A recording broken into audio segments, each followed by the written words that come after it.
Did you know that getting rich isn't really about saving every single penny? That was one of the first things that really grabbed me from today's material. Kind of challenges what we often think about money, doesn't it? It really does. Welcome everyone to the deep dive. This is where we, really get into a topic, pull out the key insights, you can get informed fast. Exactly. And today, we're diving deep into Chapter 2 of Wallace The Science of Getting Rich. Now that title might sound a bit old-fashioned, and yeah, the book was written way back in 1910. A long time ago. But believe us, the principles we're going to unpack today, they feel pretty timeless. We're basically extracting the core ideas and simplifying the language for right now. Right. So your mission as you're listening should be to really get your head around the central idea Wattles puts forward in this chapter. Is there actually a systematic, almost scientific way to become wealthy? And he builds a case for it, looking at patterns, questioning why the usual explanations for wealth, talent or environment don't always seem to add up. Okay, so where does he start? What's the big claim in Chapter 2? Well, he comes out swinging with a pretty bold statement right at the start. He says, and this is the core of it, there is a science of getting rich, and it is an exact science like algebra or arithmetic. Wow. Okay, so not just vague principles, but an exact science, like math. Exactly like math. He's arguing there are specific laws governing how wealth is acquired. It's not luck, it's not chance, it's a science you can learn and apply. Huh. So if it's a science, what's the formula or the method? He boils it down to this concept of doing things in a certain way. That's the phrase he uses repeatedly.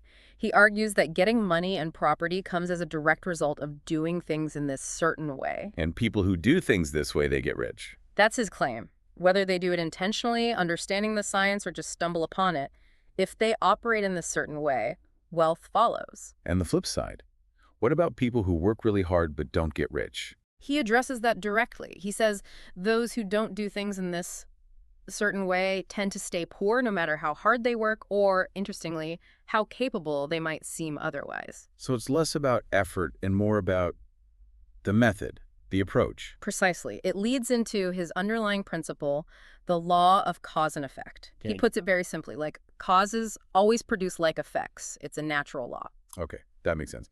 Cause and effect. So if getting rich is the effect we want, then learning and applying this certain way that's the cause will inevitably, scientifically, lead to wealth. That's the logic he's setting up. Right, the foundation is laid. A science, a certain way, cause and effect. But then he starts poking holes in some common ideas, right? Yeah. About why people get rich. Exactly. That's where it gets really interesting. He starts challenging common misconceptions. First up is environment. Right, the idea that where you live or your circumstances dictate your financial fate. Yeah, and Wattles says, hold on a minute.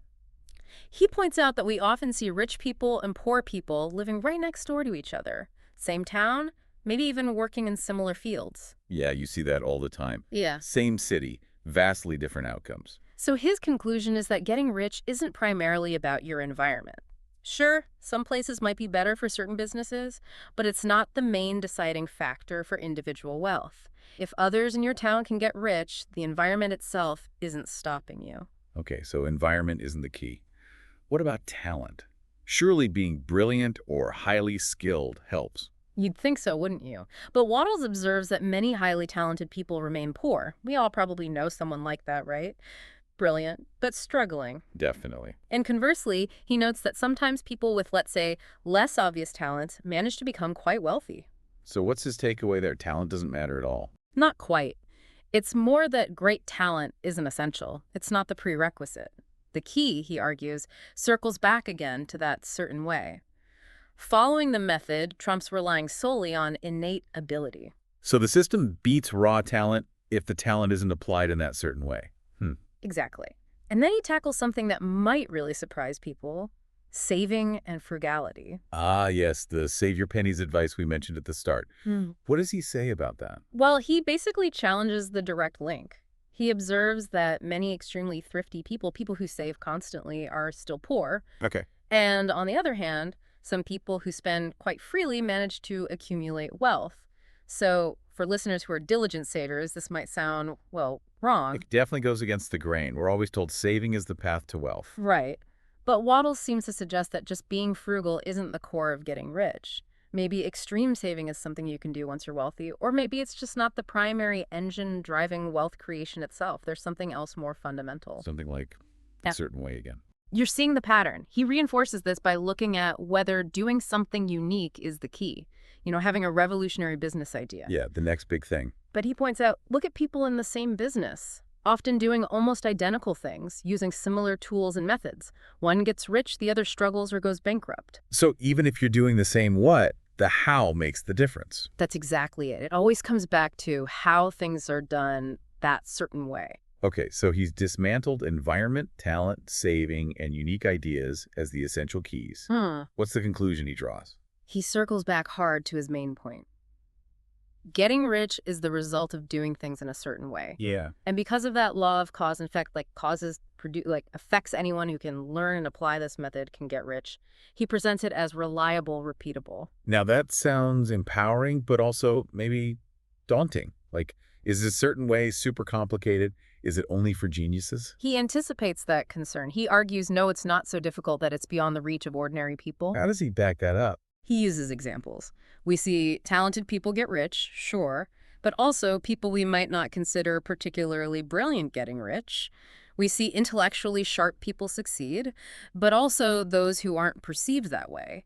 Physical strength or weakness doesn't seem to matter either. Strong and frail people can both achieve wealth. So what is the required ability then, if it's not genius or strength? According to Wattles, it comes down to this: having common sense enough to read and understand these words. Wow, that really lowers the bar. He's saying it's accessible. Very much so. That's a key part of his message.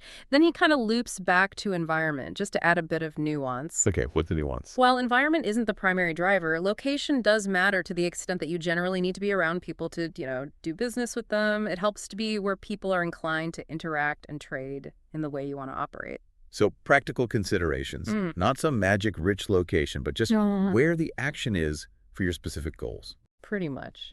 But again, he stresses, if other people in your city or state are getting rich, then the potential is there for you too. The environment itself isn't locking you out. Got it. And does it matter what business you're in? Does he say you have to be in tech or finance or something specific? Nope. He explicitly says people get rich in all kinds of businesses and professions. And again, you see neighbors in the exact same field with totally different results. So the industry isn't the magic bullet either. Right. He does concede that you'll likely do better in a business you enjoy and have some natural aptitude for. And yeah, location might make one business more suitable than another. Like selling ice cream probably works better in Florida than Alaska. Common sense stuff. Exactly. But the underlying principle, the key to actually getting rich regardless of the field, is still that certain way of doing things. It transcends specific industries. Okay. This is building a strong case. But there's one massive objection I can hear listeners thinking. What about money? Don't you need capital to start? To make money, you need money, right? The classic objection. And Wattles tackles it head on. He argues that while having capital certainly makes growing wealth easier and faster, it is not a prerequisite to start getting rich. How does that work? If you have nothing? This is where it gets really empowering. He says that by simply starting to do things in this certain way, even from a position of poverty, you begin the process of getting rich. And crucially, you start to attract or accumulate the capital you need as part of that process. So getting capital isn't the barrier before you start. It's actually a result of starting in the right way. That's precisely his argument. Getting capital is part of the process that unfolds when you operate according to this science. He even says the poorest person, someone deep in debt with no friends, influence, or resources, can begin to get rich by adopting this method. That's a radical idea for many people. It shifts the focus entirely from external resources to internal method. It really does. It's about a fundamental shift in how you think and act. Okay, so let's try and wrap up Chapter 2 for everyone listening. The key takeaway seems to be Wattles laying the groundwork for this science of getting rich. Yeah, a science based not on luck or where you live or special talent or extreme saving or finding some miracle business, but on a specific, learnable method of doing things a certain way. And the really powerful message seems to be that this ability, this science, is potentially accessible to almost anyone. Anyone with a basic understanding and the willingness to act in this way. That's the core message of Chapter 2. It really aims to democratize the idea of wealth creation. It definitely gives you a lot to think about. So maybe a question for our listeners to ponder. Considering Wattles' arguments, what do you think this certain way of thinking and acting might actually involve? Does this chapter make you question any of your assumptions about how wealth is built? Those are great questions to reflect on. And they lead perfectly into where we'll go next time. We'll start digging into the first principle of this science based on Chapter 4 of the book, trying to uncover more about what this certain way actually looks like in practice. Definitely something to look forward to. So yeah, take some time, mull over these ideas from Chapter 2, maybe even give it another read with this perspective. Stay curious, stay informed. And we'll keep diving deep for you.